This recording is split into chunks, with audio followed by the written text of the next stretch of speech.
Hello, everybody. My name is Gerardo Garcia Jurado, and I am the president of the American Marketing Association, San Francisco chapter.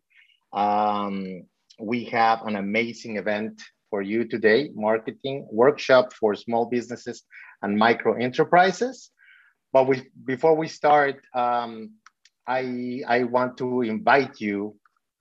I want to tell you a little more about the American Marketing Association. Our mission is to be a community and provide a forum dedicated to connecting Bay Area marketers with new ideas, forward-thinking people, and professional opportunities to help us all grow in our careers and further our personal development. Also, we're always looking for talented and enthusiastic professionals to volunteer with the American Marketing Association. There are many different ways to do it and many reasons to do it too. Give back to the community, meet, work, and learn from interesting people, expand your skills and your resume, be known in the Bay Area marketing community, and my favorite one is to have fun. So you can learn more by visiting our website, amasf.org, or by sending us an email to info@amasf.org. So we are very excited to be here. George created a new radio and podcast series examining how nonprofit organizations in San Francisco are managing challenges brought on by this pandemic.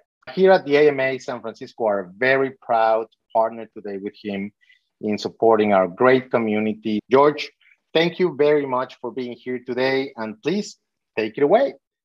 Thank you, Gerardo, and welcome everyone to our panel discussion on digital marketing and e-commerce for small businesses.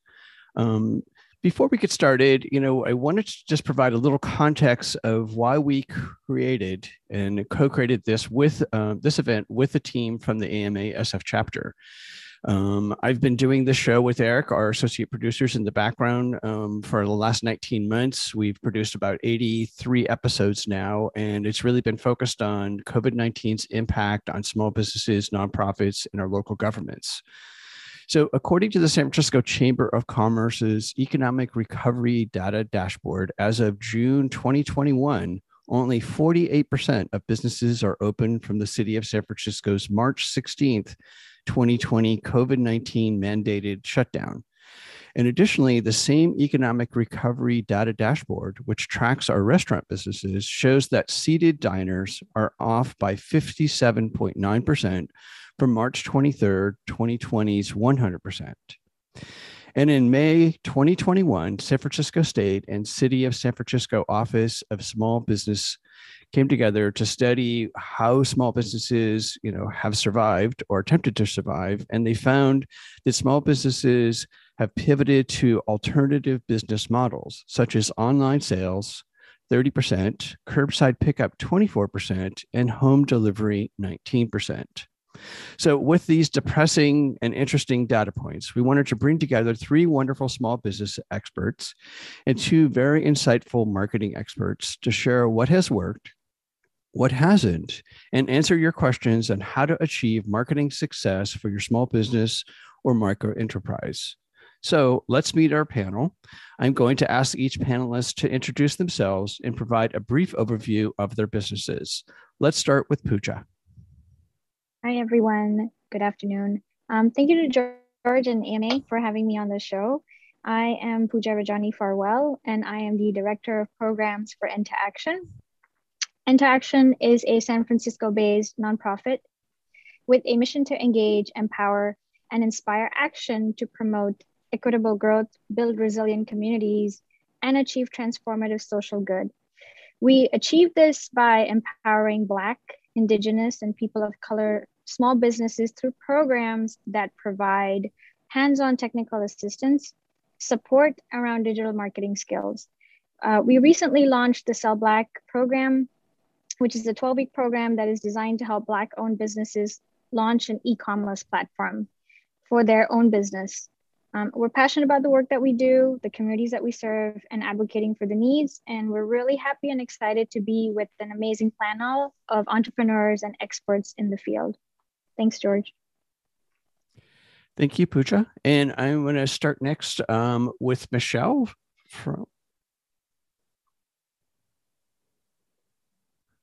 Hi, my name is Michelle Citeri, and I'm the founder of Nana Joe's Granola. We built out a manufacturing facility in 2012 in the Dogpatch neighborhood, and we're still here. We expanded last year and just rocking and rolling, making granola and granola bars, certified gluten-free, certified organic, and just working really hard to support our employees and to support our community. So that's our story. Thanks for having me. I really appreciate it. Thank you, Michelle.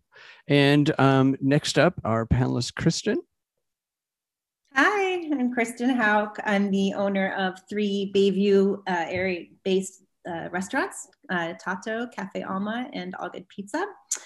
My restaurants are kind of function as much as community anchors as they do as restaurants. I'm really involved in the Bayview community. I'm the board chair for an organization called EDOT, which is an economic development organization located in the Bayview Hunters Point community. I'm a resident here as well. I've been here about 22 years. So I'm really passionate about the neighborhood and passionate, obviously, about small business and food and hospitality. So love working with you, George. Thanks for having me. Thank you, Kristen. And I'm going to turn to our marketing experts and first start with Rebecca. Hi, everybody. My name is Rebecca Bertoldi. I'm a digital marketer. I actually spent 5 beautiful years in the Bay Area, and I got to work with the Marketing Association. And if anybody is thinking about maybe volunteering or joining, I highly recommend. But I focus on helping small businesses to really find opportunities to connect with customers. And a perfect example, this past year, I did a lot of helping people get their businesses online. So I'm excited to share a lot of tips with you tonight. Thank you, Rebecca. And our next marketing expert is Valerie. Hi there. My name is Valerie Camarda. I own a company called Marketing Sense. I've been doing this for about 25 years and working with small business and nonprofits. And, you know, my customers told me what they needed from me. I have to tell you, I came from corporate marketing, and my small business clients said, Valerie, we need you to help us write a business plan. We need a marketing plan. We need you to show us how to do it. So that's what I do. So, and I've been a long time member of the AMA and have been on their board 3 different times. And I can tell you, it's a great opportunity to learn skills and to meet great people. So I encourage you to join. Thank you, Valerie. All right, so I'm going to ask all of our panelists to turn on their videos, and we're going to start our discussion first with, I just figured I would set it up a little bit with having our small business experts describe one story that, you know, as an example of how they've been working in e-commerce and digital marketing, especially over this last 19 months to secure, well, first and foremost, to try to stay alive. Second, to secure some more business. So I think what I'll do is I'll start with Kristen first to just give us an example of some of the goals in building out. Now we have three restaurants that you started, I think, 2 of them during the pandemic itself, as I recall. Yeah, I actually started Tato about 1.5 years before the pandemic, and I started Cafe Alma in November of 19. So very shortly before the pandemic. Both of those businesses have really taken a brunt more so than All Good Pizza. All Good Pizza was kind of naturally set up for something like this because I've got exclusively outdoor seating, which is obviously very rare in San Francisco. But with Cafe Alma and with Tato, those are both very different models and required like complete rethinking. So as far as like using digital marketing throughout the pandemic, obviously I rely on, you know, the standard like Facebook and Instagram. But what really happened in the case of my businesses was having to do what I kind of consider to be like community marketing. And that's really getting the word out through people that support the business here in the community. At Cafe Alma actually turned that into a food bank during the early part of the pandemic. For about 8 months, I did a food bank there in collaboration with the San Francisco African American Faith-Based Coalition, and also with a couple of other groups that aimed to support other small endeavors throughout the community. So for me, my marketing has really been sort of old school in that it's been a lot of like word of mouth and working with people within the community who are working on, kind of alongside similar type projects. Thank you. And Pooja, I want to come to you because you work, with lots of entrepreneurs, really as a food, incubator. And we did. So for everyone who's new to the show, also Pooja and Michelle and Kristen have all been on the show before. We've done some interviews, and at the end of the show, I'll give you our website so you can go listen to these really great interviews. But Pooja and Andrea came together to create the Bayview Bistro, which is like this food incubator. So could you share with the audience a little bit about, kind of the why of it, but a story, for example, of a marketing effort that you guys have tried that has either worked or not worked? Yeah, thanks, George. So in 2019, Andrea Baker, who's the CEO and executive director of Into Action, our team started Bayview Bistro. And it was actually a community hub located in Bayview Hunters Point with the idea of activating this space. So it was primarily a vacant lot, and we were trying to activate it with food entrepreneurs, really tiny, small businesses that didn't necessarily have the resources to start a brick and mortar. But we wanted to give them an opportunity to test their product and build an audience. And so we launched Bayview Bistro. It was a nice little space and a hub for people to get together, grab some food. We had music, on certain days and programming. And so, in COVID happened, and for a while, we had to close the physical location. And we really wanted to still support these, businesses, because I think, COVID-19 impacted every single business. And I think COVID-19 has impacted everyone, right? And we all know that. And so we really wanted to support these businesses who were part of the Bayview Bistro program. And so in May of 2020, we launched the Bayview Bistro box, which was a curated box sold on an e-commerce platform. And people could order their boxes online and pick them up and or have them delivered. And what we found was that, people were purchasing the boxes, sales were increasing, and people really wanted to support these businesses. And I think a couple of things that really helped was that, because of COVID-19 and also just in 2020, there was sort of an awakening and a movement, right, to support Black-owned businesses. And our model for Bayview Bistro was to support, BIPOC and primarily Black-owned businesses. So we started to see that our sales were increasing. People really wanted to support, and we were really having the community and people just sort of be very supportive of these boxes. And so we leveraged that momentum to build an online community through social media, word of mouth advertising, and newsletter marketing, right? And I think all of this has helped. And the reality is that, once we went online, once we sort of had this digital platform, the customers came from all over the city. It wasn't just sort of like hyper local, And so based on all of these learnings, we realized that businesses needed to have an online platform to sell their products. And, many of the African-American businesses that we serve have limited website. They lack an e-commerce. They sort of have lack of access and opportunities to sort of being able to put their products online. And so, website development, marketing can be cost prohibitive for many businesses, and sort of the financial impact of the digital divide experienced by BIPOC-owned businesses sort of got exacerbated in COVID-19. And so digital marketing has really become the way that businesses engage with consumers. And so from all of these learnings, we recently launched the Sell Black program, which is a program that was funded by the Dream Keepers Initiative and Office of Economic and Workforce Development in the city of San Francisco. And we are working with 52 Black-owned businesses to help them build an e-commerce platform. And so through the program and through the workshops, we're helping businesses gain awareness of all of the different digital marketing platforms that they can use. We've highlighted, Instagram, Facebook, TikTok, Twitter. We're sort of like talking about that. But what we've really learned is that digital newsletters are one of the most effective ways, that people can engage their customers. Email newsletters which use programs like MailChimp are extremely helpful for business owners, as they're able to see things like, open and click rates, and also like really engage with consumers. And we find that if people really support you, they open your emails, right? And so we're sharing all of these tools with our businesses, and hopefully, it is impacting them, and we're making it easier for them to adapt their strategies based on just the consumer behavior, because we know that online is sort of a new way, and I don't think it's going to go away for a while. Thank you, Pooja. Those are really great examples.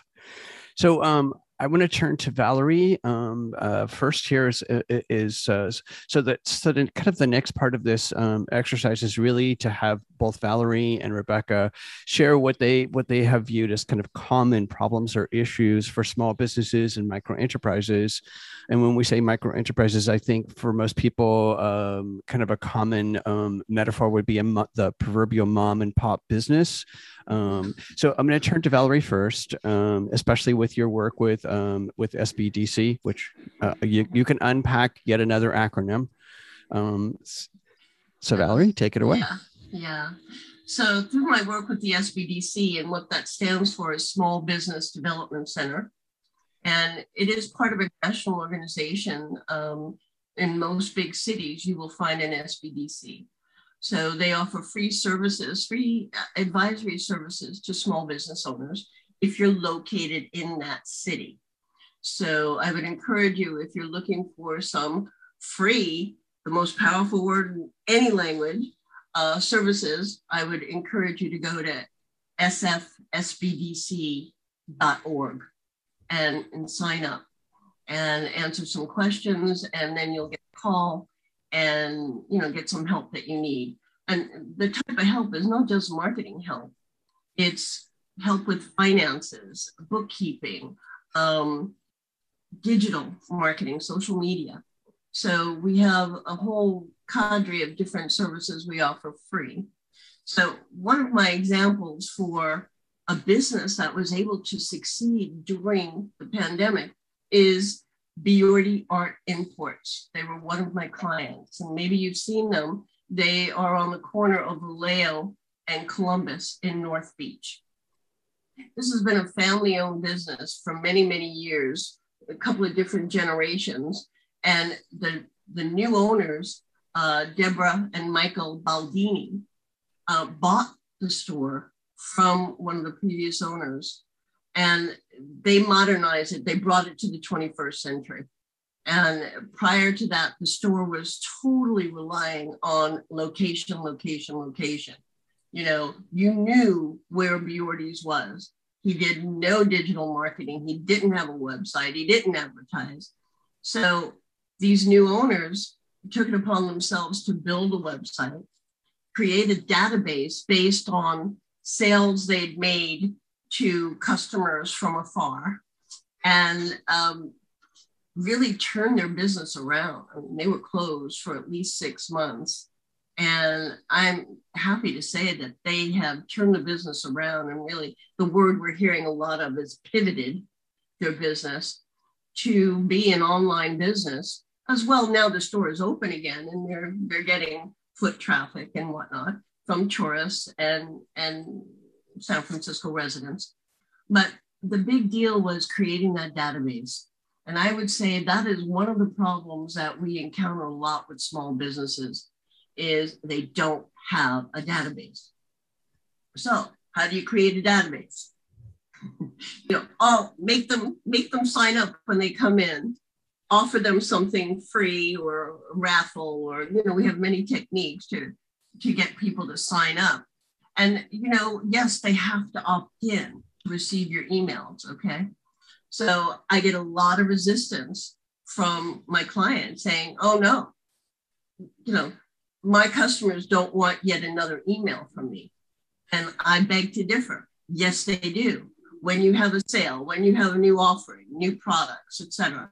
Yes, they do. You know, so we can go into what email marketing is all about, but don't think that you're inundating your customers. They want to hear from you. If they've signed up, they want to hear from you because they like your product, they like your service, and they want to support you. And that's one of the other things I want to bring up. You know, getting the support from your neighbors, from your neighborhood, from your residents in the area is key to your success as well, because you get a lot of referrals, they come in and buy, and you're giving back to the community. So Bjordy's has done an incredible job. And in fact, I spoke to Deborah recently. She said, Valerie, we're having one of the best years ever. Thank you, Valerie. Good example. So I'm going to turn to Michelle next. And Michelle's unique in that she's what the city of San Francisco has been truly working on for years with San Francisco Made, and that is to become a maker, but a food maker. So Michelle, share with us one of a brief story, if you will, on your marketing efforts to start a granola company from nothing.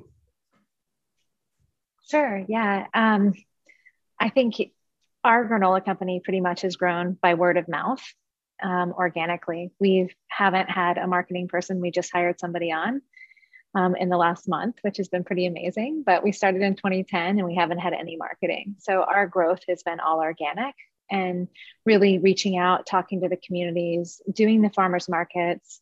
My friends call me a fierce networker because I go to every event that I'm invited to. I feel like I get connections, and I got a lot of really, really good customer base at the beginning by handing out free samples at events. During the pandemic, when it hit, I basically hit the panic button because I was down in Southern California at Expo West, the big food show, and people had already set up everything. And that Sunday is when they stopped the food show. So I drove back to San Francisco as fast as I could. And that next morning I talked to my team and I was like, what are we going to do? How are we going to do this? And I went online and I did a 10 minutes kind of message to everybody online. And I was like, listen, here's our choice. If we want small business to succeed and to last through this pandemic and the close down and the shutdown, we need to support small businesses.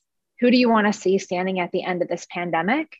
And a lot of people, I think I got like 400 to 500 orders in just that one day, just from that one reach out. People were telling their friends, people were ordering their friends granola.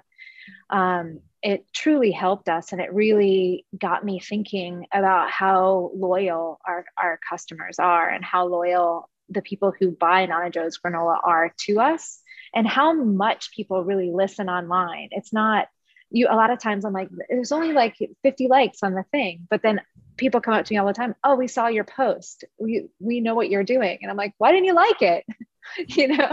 That kind of thing. But I think through social media and through that reach out and through our email, because we reached out in email as well. We hit our database with 3 or 4 emails about what we were doing, how everything was going, how we were supporting our employees. And, that was the biggest thing too, is during that, our employees got so much tighter and our team got closer because we had to rely on each other to A, get to work, and B, to stay safe. And that was like the biggest thing. And I think a lot of people started ordering from all over the country, and we were able to fill the grocery store shelves as fast as we could. And we worked as many hours as we could because I wasn't sure what was going to happen. So since we produce and we don't co-pack, we don't have a co-packer, we manufacture in San Francisco, we were able to make as much granola as was being ordered, which was super important to us. And it's the reason why we survived last year. And the reason why we're surviving this year is because we're able to make the granola to meet demand with our online orders, with launching in Amazon during the pandemic. We went FBA instead of FBM, which means that it's fulfilled by Amazon and not fulfilled by us, which boosts your sales, puts you on Prime. So there was a lot of stuff that we did, but the biggest thing that really made the impact was that first reach out right when it started, like right before the city shut down. I was like, y'all, who do you want to see standing? Do you want to see corporate America standing, or do you want to see your mom and pop grocery store or restaurant or a pizza place? You know, there's so many important answers in that question. And so many important reach out and just like really, really wanting to, you know, tell people that this is going to change everything. And it is, with the supply demand right now, with the supply chain breaks, it's going to ruin a lot of small businesses.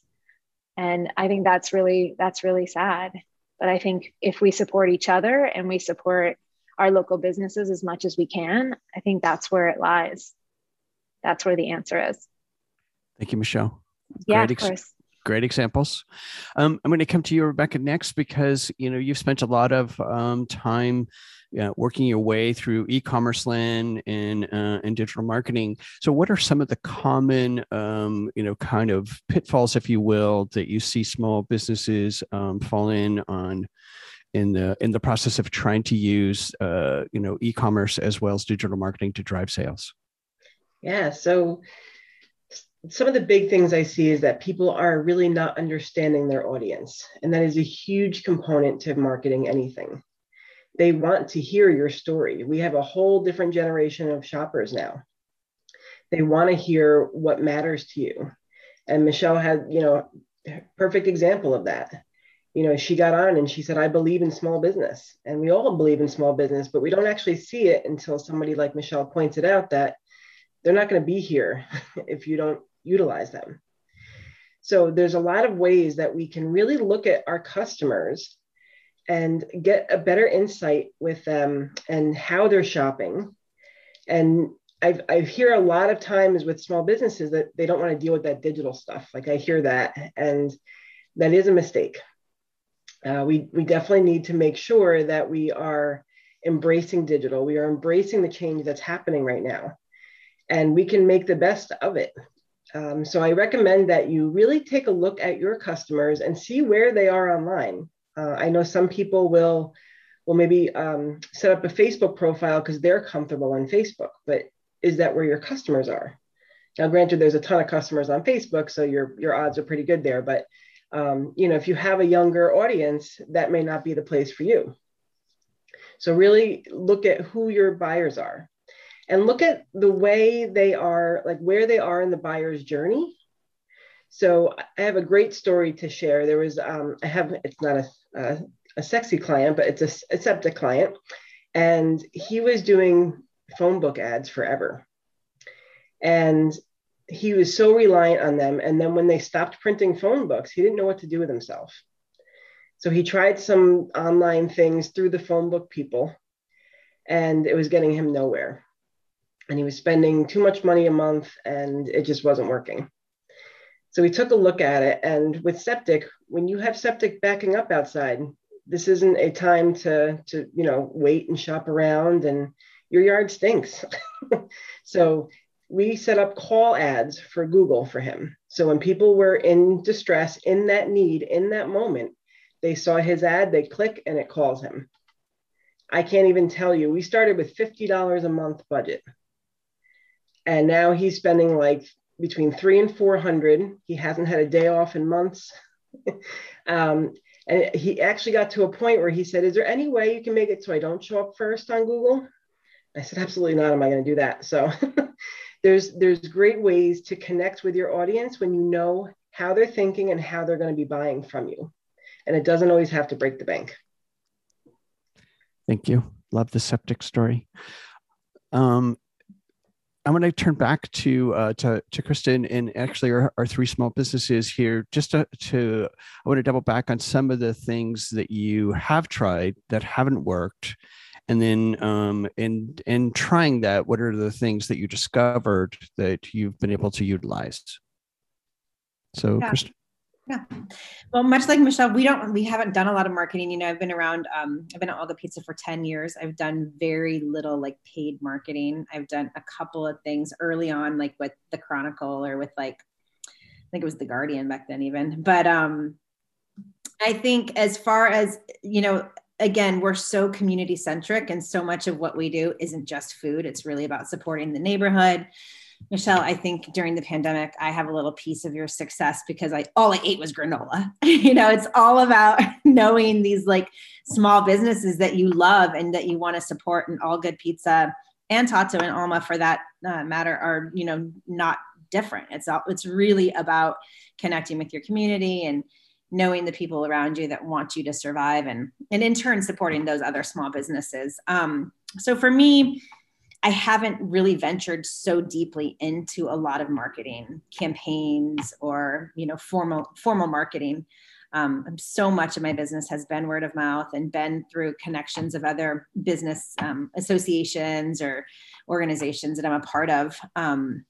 But I do recognize like the need for the digital component, and really putting yourself out there and being a part of the world as it is ever changing. My son is going to be 16 soon, and he knows more than I'll ever know about the digital world, but I can see through his experience and through, a backed up sewer for my son would take 10 seconds to resolve. For me, I'd be like, okay, how do I do this? But that's just, I'm in a kitchen all day long. I'm very rarely on a computer.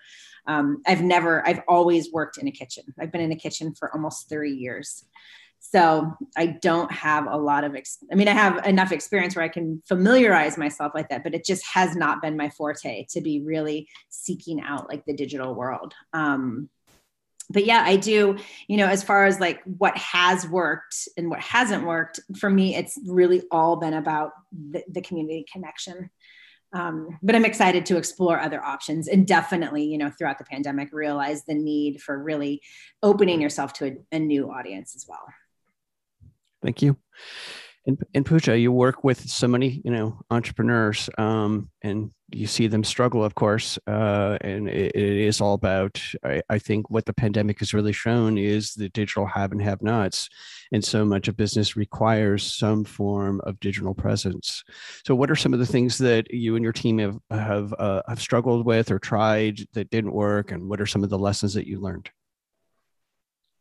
Yeah, I think that's such a good question because every business is so different. So I think, we all know that you have X, Y, and Z things that you can do and implement, right? But understanding and really sitting down with these businesses, and I think, knowing what their product is and telling them that, okay, this is your product. So I think, maybe you should be doing X instead of Y, like I think there was an article that just came about in New York Times about how Instagram is having a really hard time getting teenagers to be on their platform, right? So it's sort of like really reading, staying on top of the news and sharing that information with them. Like Kristen and like Michelle, a lot of the small businesses that we work with really depend on word of mouth and building that community. So really telling them like using your community, using your first people, like the people that really supported you all the way to promote and support them and incentivize them, like, hey, you get $5 off your next granola, or I just made granola because Michelle, you're here and I love your granola, or come back and we offer like a community like marketplace that Kristen's been doing, but just sort of like really working with them and saying that these are some things that your peers have used, and sort of sharing that like learned experiences with them. I think has been something that, we are all learning and collaborating on. I think it's definitely photography is essential. And so we're really working with these businesses to like get good photography because, so many of your products, like people eat with their eyes, right? And so that is something we're hearing a lot about. The need is good photography, as well as like, also helping them like understand that website process is not like a one and done thing. You have to continually update it, right? And that takes time. So which entrepreneurs don't have time because like Kristen and like Michelle, you're doing a million things. But telling them that this is important, just spend a few minutes, or you can maybe get volunteers to help you to do it, is impactful. Thank you. And Michelle, I know you guys have worked on photography. You've tried Amazon ads. What are some of the things that have worked based on your trial and error of things that haven't worked? I think one of the things that has worked based on our error is, I think Rebecca was mentioning know your audience. And so we started doing target email campaigns. So we would target different people for what they ordered, or we targeted the people that hadn't ordered in a while. And we got serious ROI on that. So we got some really good return on our email marketing in that way. One thing that hasn't worked for us, because again, I don't really think we know our audience. We know our audience in the area and through farmers markets, but outside of our bubble, we really don't know our audience and what they want. And I think what appeals to them in an ad for them to click on it to buy our product. Google Ads did not work at all for us. I think it was like I was driving out in the street throwing hundos out the window. I mean, it just did not work for us.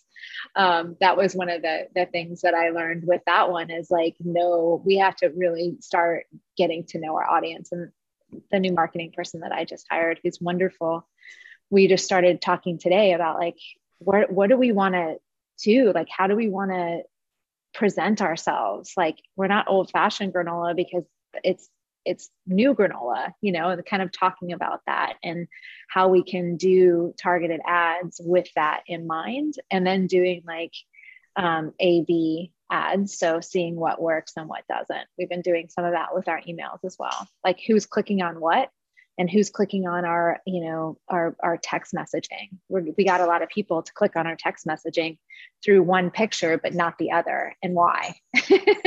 It's all a mystery, I think. And it's fun to try and figure out now, but it's not fun when money's really tight and you need that income to give you ROI and ROAS. So. Thank you. Good examples. Yeah, of course. So, Valerie, turning back to you, one of the questions that came in from the audience was, because we've heard several times in our conversation this afternoon about using email marketing, which is, I think, just a step in the future from snail mail, as it goes back over 30 plus years. But one of the questions from the audience: what are some of the appropriate kinds of content that one could use in digital newsletters? Recently, I've worked with several of my clients on creating newsletters. And, it's having timely information that the customer can use. So when we talk about new product introduction, we talk about a sale or a promotion. We talk about a new store opening. So these news items, but think about who your customer is. And it goes back to what Rebecca said.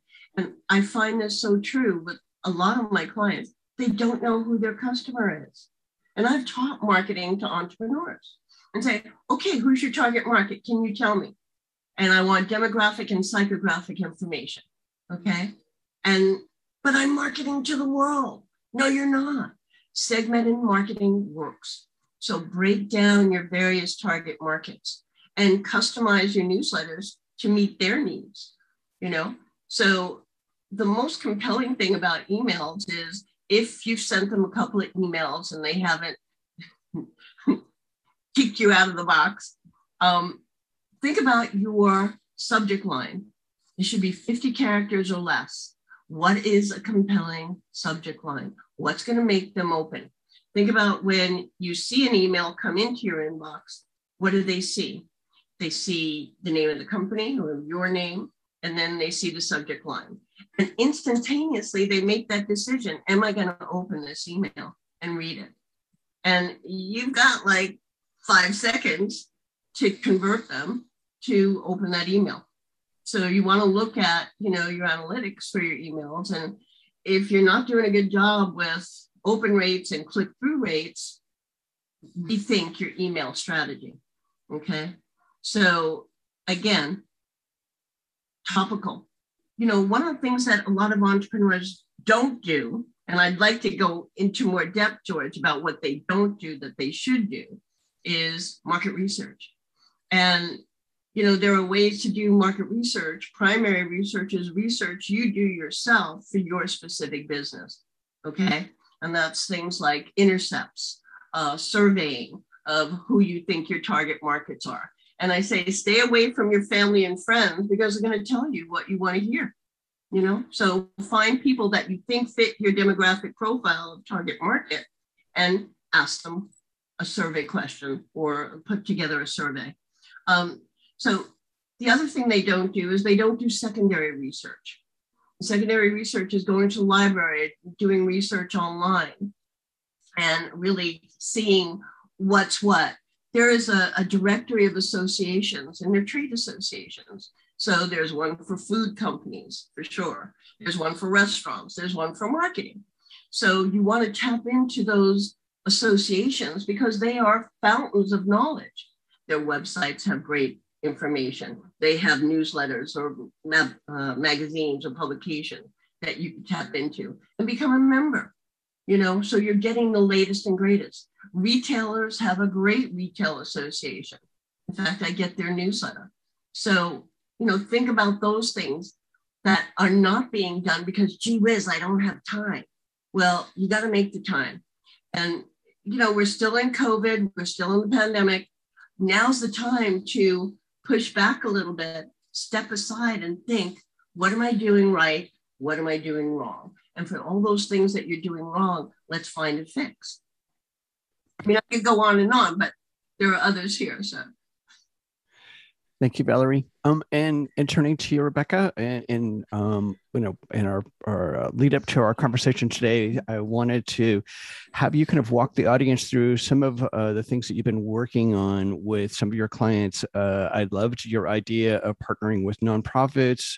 Also, you know, what I think everyone is working on, what we're doing today, which is to go live on platforms. Mm-hmm. And then, you know, also now that we're heading into the kind of Thanksgiving holiday, you know, and to the other piece of that puzzle, I think for most people listening or watching, is that Apple has updated their OS with 15, okay. And 15 has lots of privacy, which has really shut down a lot of digital marketing because of the privacy. So could you just spend a few moments and you know, tell us from your perspective, what are some of the common pitfalls again that you've seen and some of the new rules and regulations that you've been training on over the last couple of weeks to work with Apple? Absolutely. So there's a ton that goes into digital marketing. I'm not going to lie, but there's ways that we can make our efforts go a little further. And we kind of want to always go with our low-hanging fruit. So we never, like Valerie said, we never want to be targeting everyone. That's just, if you're targeting everyone, you're targeting no one. If you think about messaging, would you talk to a 25-year-old the same that you would talk to a 55-year-old? Absolutely not. So everybody's motivated differently, and depending on where they are in their life and depending on what your product is, we need to look at the problems that it solves, and not just on an external level. We need to see what it's solving on an internal level as well. So it could be like, you know, you want to get a new job, and it would be nice to have a new job, but the reality is inside you want to make sure you have enough money for bills, for your family, and all of that. So it's more. We take action based on those internal problems. So if we can really dial that in, and again, this is all about getting to know your customer a bit, having the email list can be your best friend for that. So on platforms like Facebook and Google and a bunch of other ones, you can actually upload your customer list and tell the platform to find people just like those customers. And it will go through and it's going to create this profile, and everybody could have stuff in common that we're not even aware of. They may all like to golf or, you know, something. It will find people that look just like your customers, and you can run ads to them. When you're building up for Black Friday, though, all of your efforts right now want to be building that list. Because once Black Friday comes around, Black Friday, Cyber Monday, you want to make sure that you're retargeting that whole list. You don't want to be doing any cold outreach, no cold ads going out, no cold emails. This is all about re-engaging people that have already shown interest in your brand and getting the most that you can out of that event. So when we're looking at marketing those things, we want to look at the platforms that we're marketing on, and we want to play to their strengths. So for Facebook, for example, and actually most any of the platforms, going live, they love going live. And everybody is trying to compete a bit with YouTube and have people watching videos on their platform. So sometimes a longer video will actually go pretty far for you as well, like 3 minutes plus. Like I know Facebook was promoting more recently videos that were over 3 minutes, because the longer people are on Facebook, the more ads they can be served. And we want to make sure that what we're doing is really transporting people into your store. So you think about when you're going into a store and you're going shopping, you can pick up a product, you can feel it, you can smell it. All of your senses are getting involved here. How can you recreate that for people online? You want them to feel like they're having that same experience and feel confident in their purchase. So when you're trying to get the word out, especially on a budget, teaming up with nonprofits, they have wonderfully big lists most of the time. So team up with those nonprofits. You can offer something like from Cyber Monday to Friday, or from Giving Tuesday to Friday, that you are going to have a portion of your proceeds is going towards a cause that you care about. Again, people want to know that you actually care about the people in this world, especially all the millennials out there. They really want to know that you're behind causes. And they are our biggest, I think our biggest shopping group at this point. So we want to make sure that we are really engaging with them and meeting people where they are. And we can take advantage of the list that the nonprofits have them share, what you're doing, and because they want you to donate, of course, as well. You can also team up with other businesses that complement you. So let's say if you sell suits, team up with a dry cleaner and you can cross promote each other. And this gives you access now to another business's email list. Not necessarily, you don't want to take it from them, but they can promote you in their email list. Be careful about sharing lists, because California's got some privacy laws that we don't want to break. And, if we're really doing, getting things ready, your Google business listing, which is when somebody types in your business and that little panel comes up on the right side of your screen, or if it comes up on your phone on Google Maps, those are your Google business listings. They are free and they can really drive a ton of traffic to you. And I actually just found out today in a Google training, this is brand new to me, that you can now put your products in those listings if you have them in Google's Merchant Center. So people can see you on the map and click to buy your product right there. They're making it easier and easier, and these are all free tools that we can use. So take advantage of them. And Rebecca, just staying with you for a few moments more, you would also mention another really good tool, social media scheduler. Since, yes. We're at the core of all this, e-commerce is social media, love it or hate it. Yeah, absolutely. We do try to be everywhere at once, and that can be very time consuming, but there are schedulers out there. Buffer is one of my favorites because I feel like it seamlessly integrates with a lot of different platforms, and you don't have to, it'll automatically post to Instagram for you, which is exciting. But you get these schedulers and you can create all of your posts for the week in one shot, and it's done. You don't have to worry about it. You want to make sure that you are using technology whenever possible, because that's what's going to help you save time on that. Another quick tip there in the technology part is if you want to, write some blogs, or if you're wanting to write newsletters, but I know for me, the writing just doesn't always, I'm always editing and it can take me forever. So I do videos. You can do videos, you can transcribe them and create multiple pieces of content just from one video. Repurpose your content whenever possible so that you're not reinventing the wheel every time you're putting something out. Great. So I want to turn back to Kristen because and really for all three of our business experts, I know all of you view business as both a social enterprise as well as just business, and so that whole model or idea for our listening audience and our participants today, working with nonprofits and small business.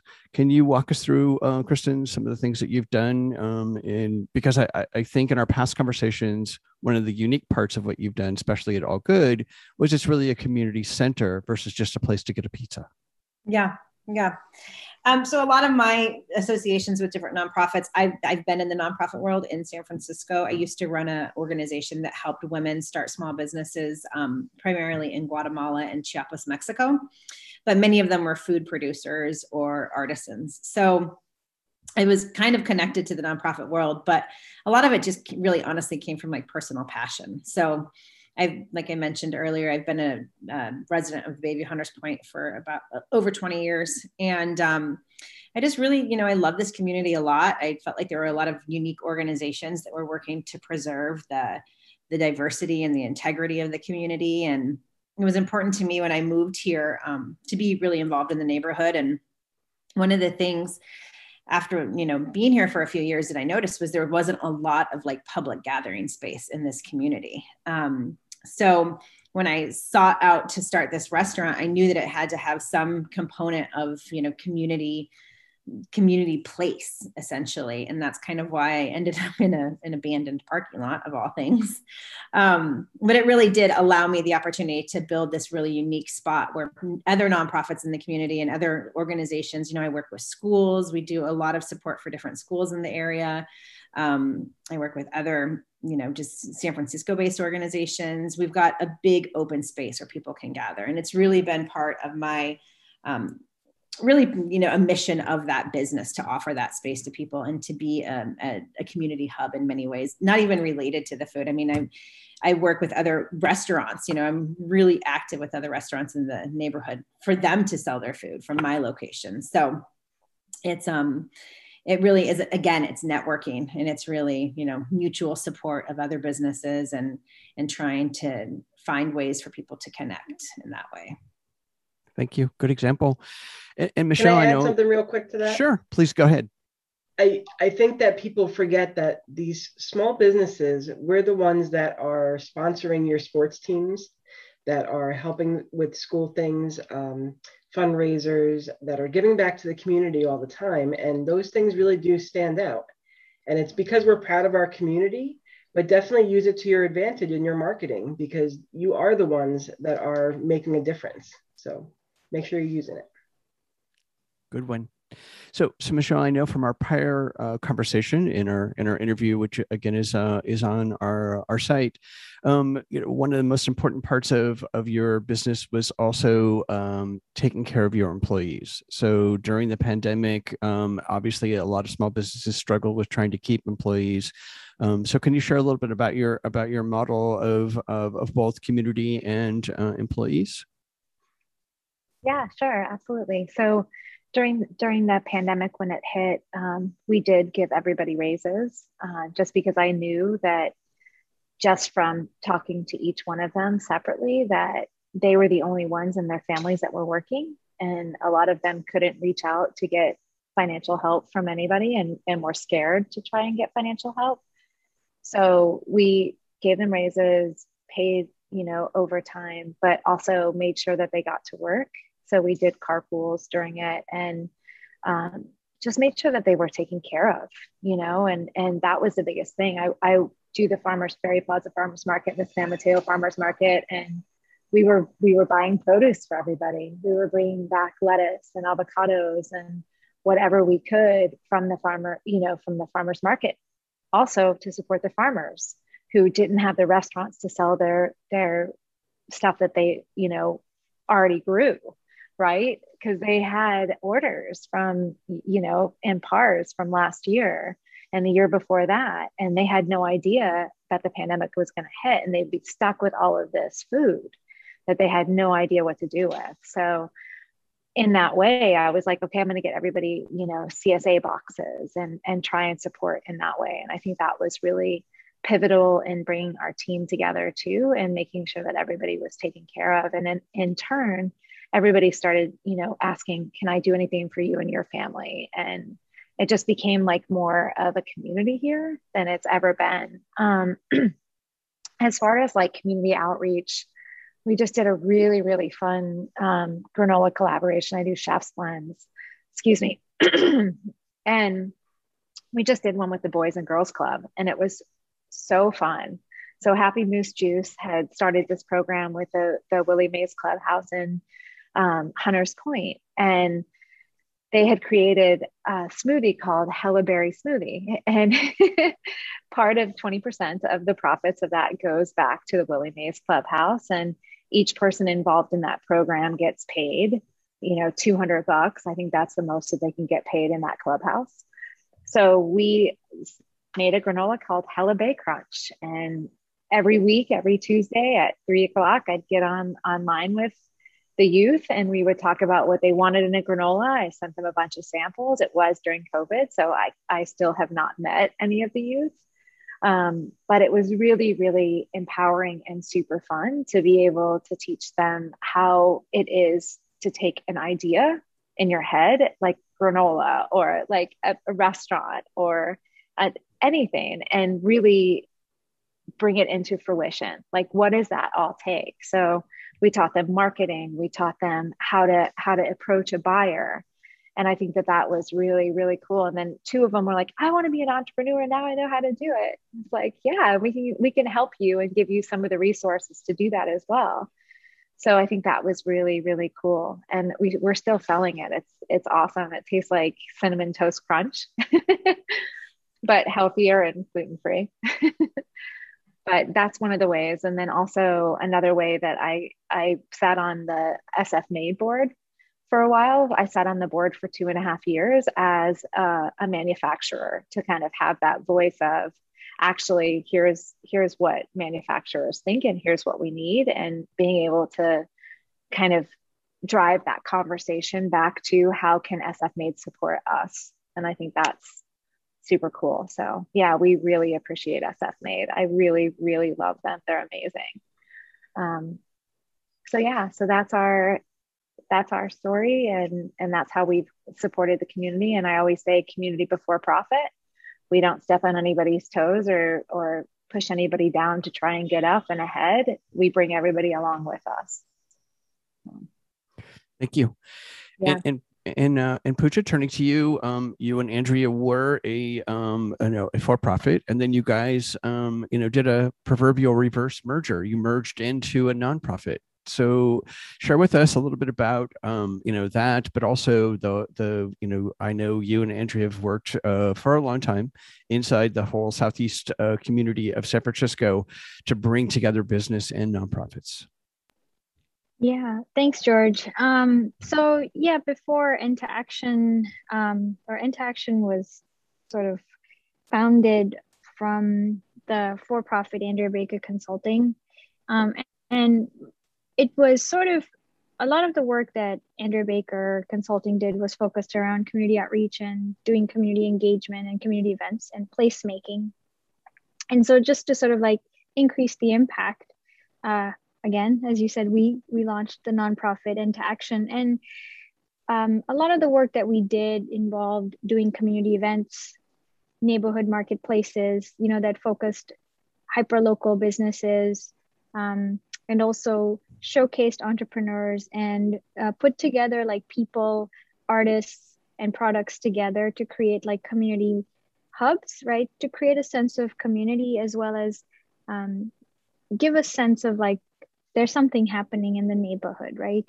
And I think the pandemic, if anything, has only showcased how important open spaces and community and, people are, and collaboration is so important. And so I think we continued that work in Into Action we have continued that work by continuing to do like community events. I know events were shut down for COVID, but I think people are now starting to do more community marketplaces.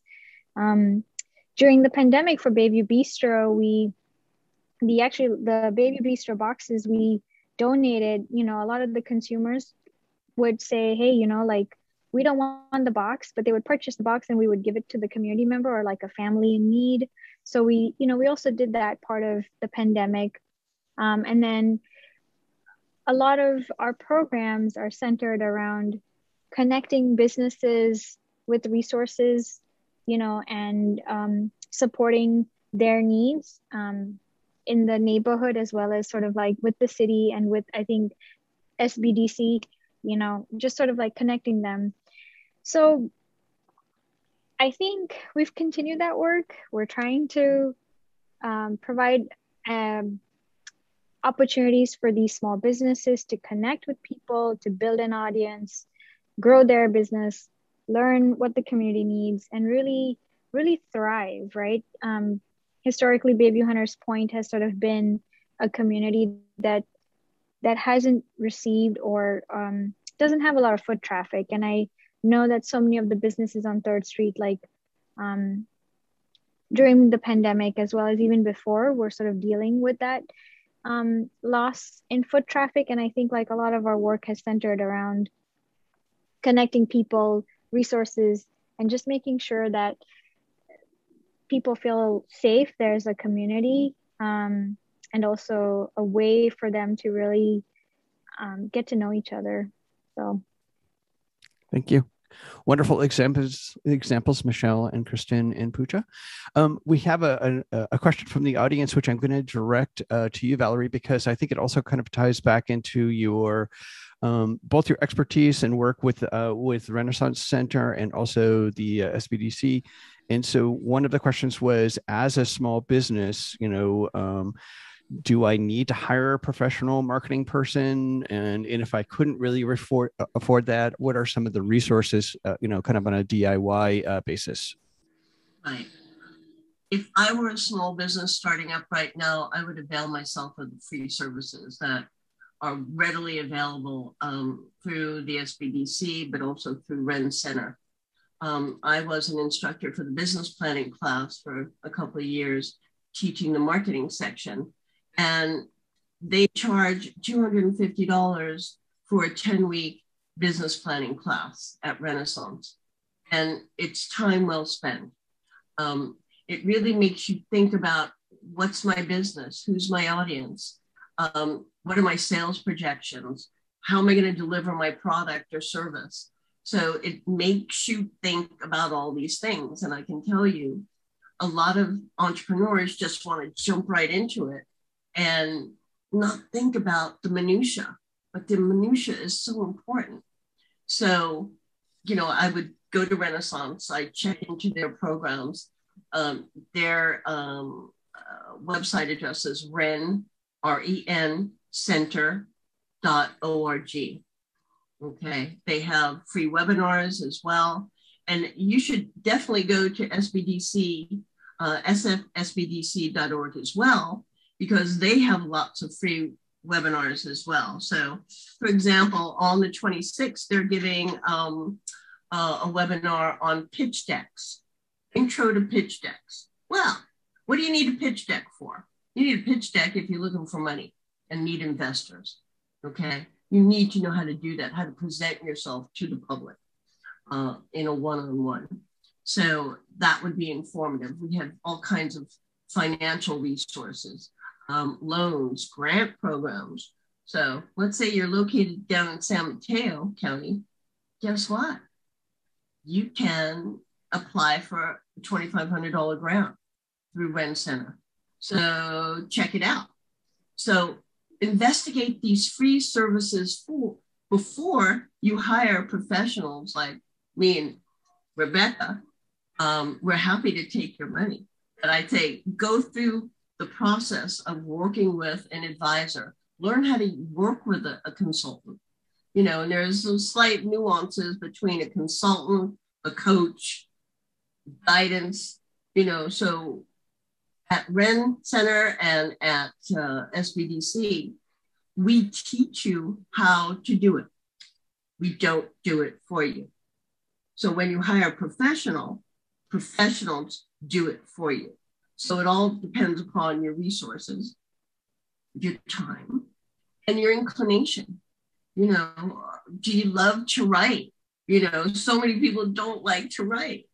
So building that content for your social media, for your email campaigns, for your website, maybe that's when you hire a professional if you don't like to write, and your messaging should be consistent from one platform to another. So think about that. What other resources are there? Remember the library? The library is a great resource that we don't often use anymore, So I would encourage you maybe not to physically go to the library, but they have wonderful online resources as well. So what I want to really, the point I want to make throughout this whole program is do your homework. Before you spend any money on your new business, check out competition. Even though we don't want to necessarily compete per se, like Michelle is saying, you need to know what they're doing. How can you differentiate your product and service and make it worthwhile and make people want it? And I have a great example of a coffee shop that opened, spent a ton of money opening and renovating this property that is not his, and he's not succeeding. And there had been 3 other coffee shops prior to his coming on board in that neighborhood that all failed. Why didn't he do his research and figure out why? Why did those other coffee shops fail? Yes, there was no other coffee shop, but, at the time that he was looking, but they failed. So he's failing too. So maybe it's just not the right place for a coffee shop. So remember the old adage, location, location, location. It matters if you have a retail store. Great insight. And I think back to your idea of before you do a pitch deck, you actually need to have a business plan, which includes a marketing plan before you start to ask for money. So same question for you, Rebecca, and for everybody listening and watching and participating today. We will be sending out with the video recording of this a list to a wonderful resource page that Rebecca and Valerie put together. I will add to it, and then I'm sure Pooja and Michelle and Kristen might have some really great suggestions as well. So the whole goal here is to provide lots of resources. So Rebecca? So some of the, there's a lot of great sites out there that have online courses that you can purchase, especially if you can't afford to hire a marketer just yet. For me, like I have a Marketers Insider Club, so that you'll know when Apple's gonna release something that's gonna completely make Facebook stop tracking everything that you're doing. Things like that we definitely need to know. For this year, we know there's going to be a huge shipping issue, and we don't know that people are going to get their gifts on time. So I've encouraged all my clients to do all their, promote holiday shopping now, so that there's enough time to get it to them, so that it's still a good user experience. We always want to consider stuff like that. HubSpot is actually a great resource for people that are brand new to any of the platforms. They do a wonderful job of really explaining what the platform does, how to come up with great plans, and it'll get you to that next level. And then you can come and hire Valerie and myself, of course. But it's a lot of wonderful information. They bring you through it just like a course, and there's a ton of information that you can get from them. And then there's, of course, a gazillion YouTubers out there that are showing you how to actually do these things. So if you're looking to set up Facebook ads, I know there's got to be at least 1 million videos that show you how to set up your account, how to, your settings for success and everything like that. So follow some people. You want to make sure that you like their teaching style, that it's not, there's some people out there that I've seen that are very distracting because of the things that they do. For me, it's not my cup of tea, but it could be yours. Find somebody that you like the way they teach, that you find to be easy to understand, and see what content they're putting out there. All of us marketers are giving away information for free on things like this, or in blogs, or in video tutorials, anything like that. We're all trying to, or the majority of us are trying to help. And then you have organizations like the AMA, or you can come to the San Francisco chapter or any chapter near you and attend these events and see how marketers are planning for the next thing that's coming up and how they're approaching it. You can definitely learn a lot from those as well. Thank you. And so I want to, this next piece before we go into our final question, just ask, Michelle or Kristen or Pooja, if you have any questions that I haven't asked Rebecca or Valerie that you would love to know or were always wondering about in marketing or e-commerce.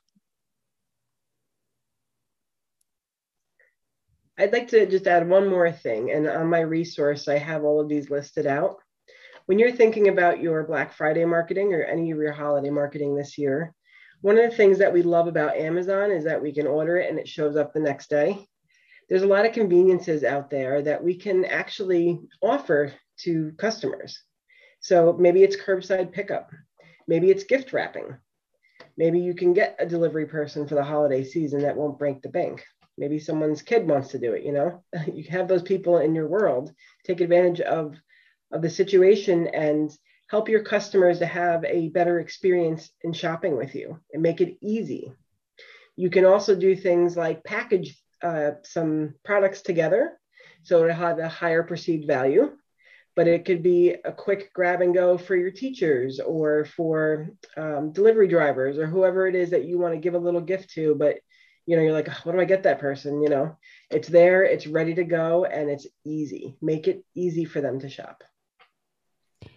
In staying with you, Rebecca, I thought one of a couple of your really good ideas from our prior conversation were curbside gift wrapping, custom gift guide, and delivery. Can you expand a little bit on those?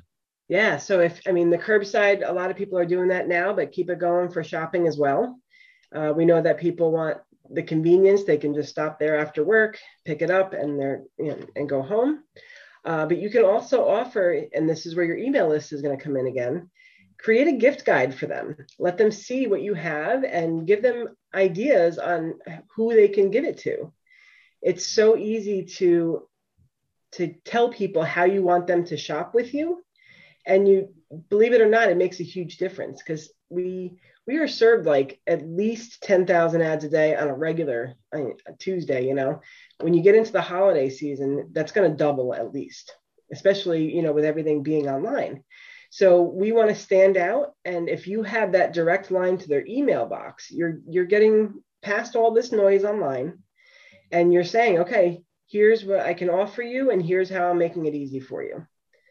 And see how many people come because they already believe in your product because otherwise they wouldn't be on your mailing list. And you're just making it that much easier to get their shopping done. Who doesn't want that? Thank you. And Valerie, any last suggestions, recommendations? Yes, I want to jump off of what Rebecca said, make it easy for your customer to do business with you. Having vignettes, if you have a retail store and a window to display in, create vignettes and have price points, $25 or less, $50 or more, whatever. And who hates to shop? Who hates to shop? Men. Make it easy for those male customers to shop with you, okay? So this is the time of year when you should be planning for what you're going to be doing next year. So yes, you have to get through the Christmas season or holiday season, but you also need to think, what am I going to hit the ground running with in January? So think about timeliness, think about seasonality. What else is going on in the macro environment that you need to be paying attention to that you can jump on?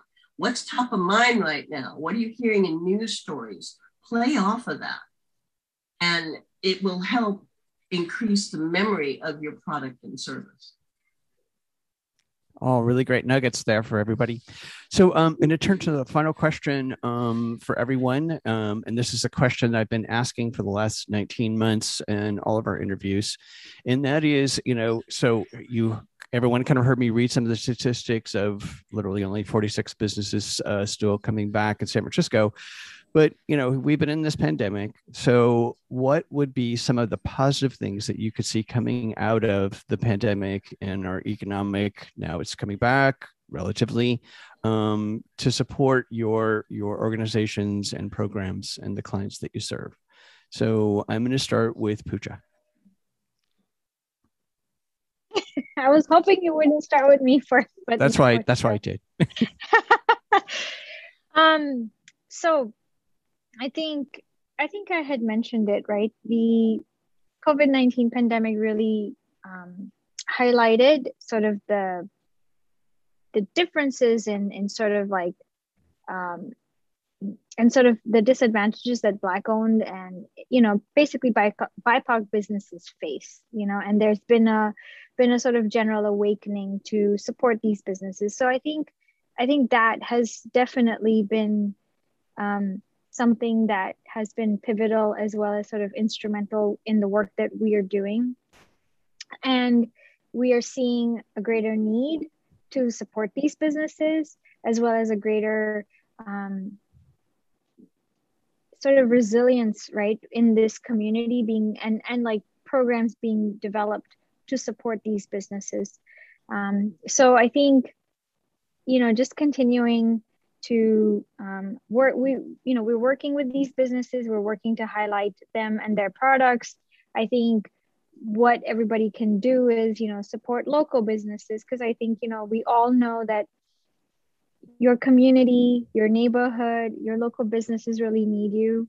And they are really the ones that, as we all know, support your community during a pandemic, through all. Yeah, I think it's been one good thing. Thank you. And Michelle, what are some of the good things you could see coming out of our proverbial economic resurgence, allegedly? I think one of the good things that has come from the pandemic and everything happened for me personally is just really focusing on making my business matter more in the community and making sure that I'm taking care of the people that work for me a lot more. It made me a much better leader, and it gave me more purpose on how to support my community and the surrounding areas. I think another good thing that is going to come from it, it's going to be tough, but I think we're really going to see a crumble of the supply chain. And that's not a good thing, no, because I just actually purchased $40,000 worth of oats so I could secure them, because there's not going to be any in a couple of months.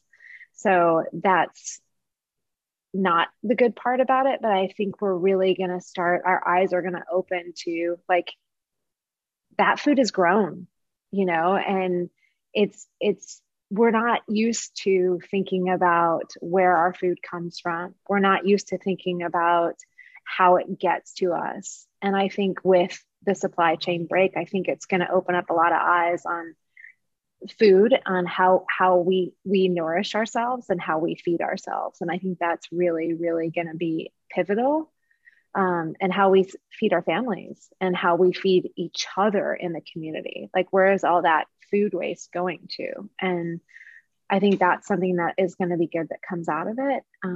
I also think another thing that's going to be good to come out of all of this wildness and pain and suffering and death is that we really start to appreciate each other more and slow down a little bit and not look at business as like, how many stores are you in, but how sustainable is your business? How do you support your employees? Like, quantifying a business over that instead of quantifying a business over how many heads did you have to step on the way up and how did you get to that place? I think that's really important. And backing up a little bit and not throwing a lot of money away and really holding on to your money as a business owner and making sure that it's going to the right places and not just spending it on huge amounts of trade spends and marketing. So I love marketing, not like that, but a lot of the trade spends is really wild for business owners in the CPG world. I mean, some businesses blow through $1 million a month and just trade spend and free product and giveaways and free fills and grocery store promotions. A lot of people don't realize those grocery store promotions we pay for. Like, when you get your granola at $2 cheaper at Whole Foods isn't paying for that. I am. So I think that's something that's good that's going to come out of it, is we're really going to start to open up our eyes to that. Hopefully. I don't know. Maybe that's just a dream. It's a wonderful daydream. Yeah. And Kristen? Yeah, I mean, I just very much agree with what Michelle and Pooja have shared. It's all about being local, and it's not just buying local. It's like supporting local. It's looking at your team. I love what you shared, Michelle, about your team. It's so great to see other business owners who have really invested in the people that make their businesses run. I couldn't do anything without my team. And many of the people that are a part of my team, I've been with for over 20 years. So I just think it's so critically important in these moments. Like at the beginning of the pandemic, everyone was just like, we didn't know what was going on. We were all sort of like grasping to understand it. And I think really looking inward and looking at like the people that support your business, whether that be your customers or your employees, really taking care of them and really finding ways to localize your efforts. And, Michelle said so many great things, like the supply chain is something I haven't been able to get pizza boxes for weeks. And, so much of my business obviously is dependent on putting a pizza in a box to go. So as these supply chains, I think it's something that we a lot of times took for granted in years past. And so really understanding who's making those boxes, where are they coming from, what companies are supporting people to make that product. I think as much as we can look into each component of our businesses in those ways and try to be as local as possible. Now more than ever is the time to do that and to really look inward. Thank you. It's almost like when we had the, local businesses were making their own like hand sanitizers because people were running short, right? Like we had in the Bayview, I know like Seven Steels, I think was making like, I think Kristen, right? Like they were making their own like hand sanitizer. So yeah, I mean, the whole supply chain is interesting and hopefully we can appreciate and really appreciate and also build a good collaboration with other businesses to support each other. Yeah. And Valerie, what are some of the good things that you could see coming out of the pandemic and the economy? What I said before is, use this time for planning, plan for the future. But I want to jump on the bandwagon of localization. I have a client called Mission Blue over in Visitation Valley that only buys from local artisans. They're a gift shop.